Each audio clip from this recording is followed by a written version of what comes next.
David, buenos días. ¿Cómo están las cosas allá en Auburn? ¿Cómo estás, Garner? Acá con un poquito de sol, pero frío también. Bueno, aquí también, yo creo, aquí tengo mi hoodie, pero Ajá, los me lo dos voy a poner acá. para la clase, ¿ok? Bueno, David, estamos hablando de la presentación de mensajes bíblicos, cómo prepararlos.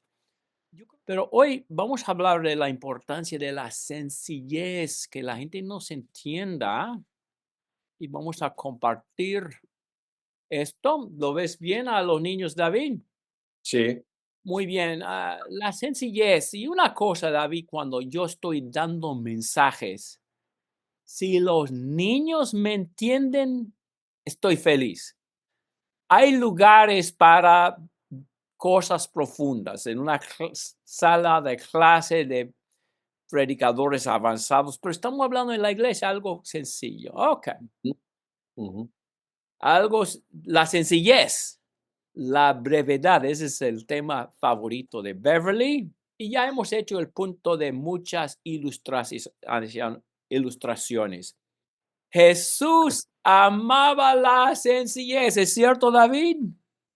totalmente, sí. Y si vamos a imitar a Jesús, tenemos que ser sencillos en Exacto, nuestra el expresión, maestro de maestros.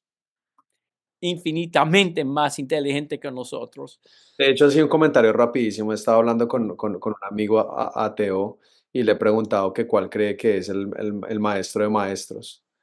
Y él tiene muchísimos maestros, pero cuando él explica una argumentación que yo le hago cualquier pregunta de cualquier cosa, es difícil entenderle porque utiliza muchísimas palabras y conceptos y lo que yo me he dado cuenta que en las muchas palabras hay mucho ruido y cuando hay mucho ruido, cuando no se entiende algo y se tiene que pedir una explicación una y otra vez, entonces no está mostrando una enseñanza tales como las que traía Jesús, que era totalmente sencillo y estaba hablando la verdad.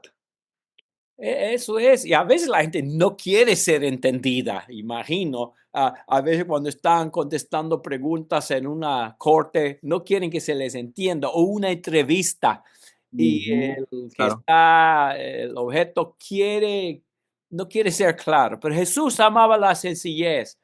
Habló de cosas sencillas, entendibles por los campesinos. Yo pienso en las parábolas, David, ¿cuáles eran algunas sencillas de Jesús? Bueno, muchas son muy sencillas. Por ejemplo, pensaba en la de la moneda perdida, que simplemente pues, está tratando de demostrar que Dios se alegra enormemente cuando un alma arrepentida viene a él y la compara con la moneda perdida de la mujer que perdió la moneda y buscándola y buscándola y cuando la encuentra le cuenta a todo el mundo. Exactamente, eso pasa a todo el mundo. Yo pienso en las llaves, se me extravían, pero todos nos identificamos con eso. Escogió a quienes para ser, ya las tengo en la pantalla, escogió a Gamaliel para ser un apóstol. ¿A quiénes escogió David? A hombres humildes también dispuestos a querer aprender. Sí, y hombres que podían comunicar con los sencillos. La adoración en la Biblia es sencilla o complicada, David. Sencilla. Y Dios quiere cosas sencillas. ¿Y por qué quiere la sencillez? A mí me gusta primero a los Corintios 1:29. Para que nadie se jacte delante de Dios. Y Ujú. pensando en el ateo que mencionaste antes, cuando alguien trata de ser muy complicado, casi siempre es porque quiere presentarse como elevado por encima de los demás. Miren mi poder intelectual, mi teología. Dios no quiere eso, quiere la sencillez, que nadie se jacte delante de él. Sí, exacto. Entonces, por ejemplo, hay personas que no tienen las mismas posibilidades de educación que otros, pero cuando estamos hablando acerca en el contexto de las cosas más importantes, que es la palabra de Dios, no es necesario traer lo que yo he aprendido en la universidad con toda mi elocuencia y con todas mis grandes palabras, sino diciendo la verdad. Y eso puede ser difícil para algunas personas que todavía tienen como quieren mostrar que son buenos maestros y simplemente, la sencillez es lo mejor, pero también es difícil. Y además, algunos de los hombres y mujeres que han estudiado más en forma formal, los que tienen más títulos, que son cristianos, son los que hablan de forma más sencilla. Mi papá estaba, él y yo estábamos hablando de un hombre llamado Ed Harold, un historiador. Y por supuesto, él puede hablar en forma complicada, pero cuando predicaba, eran mensajes muy sencillos. La verdadera educación es lo que nos ayuda a poder comunicar con la gente en cualquier nivel. Okey. Ujú, ujú, Palabras sencillas. Tú tienes que ayudarme, David, porque yo no soy experto en el español, pero algo dice, una plétora de no, decir mucha gente, muchos, no una plétora. No es que sea malo en todo contexto. Ah, ujú, ¿y cuál es tu hermenéutica? Ahora, David, no creo que es malo en sí mismo decir hermenéutica en el ambiente correcto, una sala de clase o algo así. Pero entre los hermanos, mejor hablar de un método de interpretar la Biblia. Hemos hablado un poco de esta palabra. Aquí ujú. estamos aprendiendo a preparar sermones bíblicos. Mejor no hablar en una congregación de la homilética. Estudio bíblico en vez de teología. No digo que la palabra teología siempre sea mala, pero 98% del tiempo, y eso no ha habido un estudio científico en cuanto a eso, pero 98% del tiempo, cuando hablan de la teología, están hablando en forma arrogante, en forma elevada, no están hablando como Jesús. ¿Así te parece, David? Ujú, de acuerdo. No. Sí, o sea, muchas veces porque cuando se empieza a hablar de teología, se empieza a hablar, son pensamientos y filosofías basados en la palabra de Dios, cuando uno puede venir mejor dicho, por ejemplo, hablando en cuestiones del bautismo, que se le mete teología detrás cuando las personas ven, el que creyere y fuere bautizado será salvo. Y un campesino que quiere hacer lo que dice Dios y que abre la Biblia, lo lee y ama a Dios y quiere hacerlo todo, cree y se va a bautizar. Pero de pronto algunas veces si te encuentras con una persona que tenga teología y prejuicios, entonces va a tratar de enseñar otras cosas muy difíciles que te va a confundir.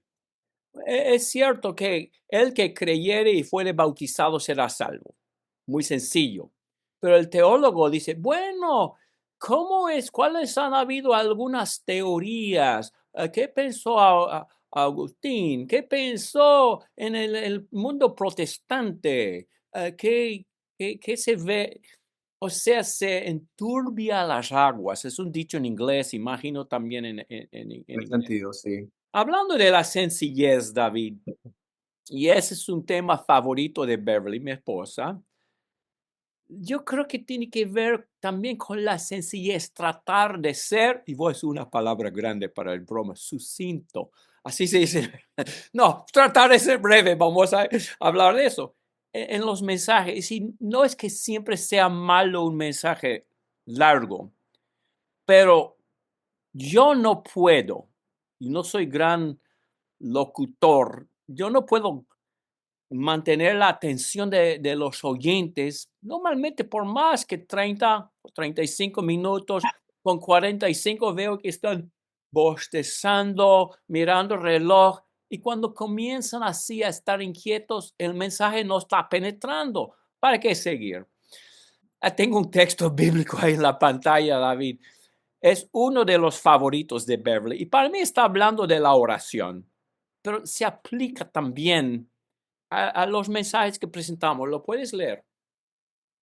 1 al 3. Bueno, guarda tus pasos cuando vas a la casa de Dios y acércate a escuchar en vez de ofrecer el sacrificio de los necios, porque estos no saben que hacen el mal. No te des prisa en hablar, ni se apresure tu corazón a proferir palabra delante de Dios, porque Dios está en el cielo y tú en la tierra. Por tanto, sean pocas tus palabras, porque los sueños vienen de la mucha tarea y la voz del necio de las muchas palabras. Las oraciones en particular, Jesús habló de los que querían ser oídos por sus muchas palabras, pero hay una aplicación secundaria a los mensajes que damos. Los Ujú, mensajes en la Biblia, yo sé que habrían sido resúmenes, lo que tenemos en Hechos, Hechos 2, mm, los mensajes, aún así eran breves. El sermón en el monte se puede leer en algunos 15, 20 minutos, pero ¿cuál es el ujú. texto favorito o cuál es el ejemplo favorito David del que quiere predicar horas? Cuál es el ejemplo bíblico que le gusta citar más para justificarse al predicar horas? En el que creo que fue el de Troas, ¿no? Que Pablo predicó hasta Sí, la verdad. medianoche. Yo puse eso aquí. El que le gusta predicar largo dice, pero ¿qué hizo Pablo? Dice el primer día de la semana, cuando estábamos reunidos para partir el pan, Pablo les hablaba pensando salir al día siguiente y prolongó su discurso hasta la medianoche. A Beverly, mi esposa, no le gustan los mensajes largos y un predicador citó este texto a ella una vez para justificarse. Y ella le dijo, un momentito, en primer lugar, tú no eres Pablo. Y también ese es un punto que yo agrego a veces, que eso fue la última vez que Pablo iba a poder hablar con los hermanos de Troas. Era la última vez. Entonces quería hablarles mucho. Pero una cosa que dijo Beverly, bueno, tiene que ver con el versículo que pasó luego. Puedes leer versículo 9, David. Y estaba sentado a la ventana un joven llamado Eutico. Como Pablo continuaba hablando, Eutico fue cayendo en un profundo sueño hasta que, vencido por el sueño, se cayó desde el tercer piso y lo levantaron muerto. Y otra cosa que dice mi esposa Beverly al que le citó ese texto, dice ella, si alguien cae vencido por el sueño durante tu mensaje y muere, tú no eres Pablo para levantarle de entre los muertos, como lo hizo él. Qué Pero bueno. ella, que nuestros mensajes sean entendibles. Y a veces algunos dicen, pero tengo mucho material. Bueno, del mensaje en dos partes, parte uno y parte dos. Y esos son sugerencias. La sencillez, David, si queremos enseñar como Jesús, que seamos sencillos, que seamos entendibles en todo lo que hacemos. Gracias, David, por acompañarme. A la próxima semana, y quizás terminemos la semana que viene, o quizás cueste 2 semanas para no alargarnos, pero vamos a hablar de errores comunes de los predicadores. Gracias Ujú. por ayudarme No, gracias, Garner. y nos vemos si Dios quiere la semana que viene. Gracias por habernos acompañado. Bueno, chao, Garner. Chao.